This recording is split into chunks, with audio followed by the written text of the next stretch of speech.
AI की मदद से की जाने वाली निगरानी हाथियों को महफूज तरीके से रेलवे ट्रैक पार करने में मदद दे रही है। तमिलनाडु का महकमा जंगलात रेलवे ट्रैक्स पर हाथियों की हलाकतें रोकने के लिए एआई पर मबनी निगरानी का निज़ाम इस्तेमाल कर रहा है। एक कंट्रोल रूम से कैमरे जिनमें थर्मल इमेजिंग और मोशन सेंसर्स लगे हैं मॉनिटर किए जाते हैं। हमने रेलवे ट्रैक के नज़दीक हाथियों की नकलो हरकत देखी है। बराए करम लोकोमोटिव ड्राइवर को कहें कि वो ट्रेन आहिस्ता चलाए।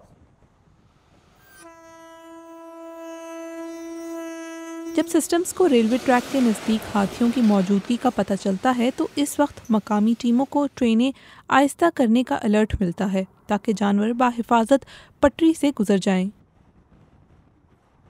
ये निज़ाम कुछ अरसे से फ़ाल है और इसकी वजह से 6500 बार जानवर महफूज तरीके से ट्रैक पार कर सके हैं। महकमे के एहलकारों के मुताबिक नवंबर 2023 से रेल की पटरियों पर हाथियों की कोई हलाकत नहीं हुई है।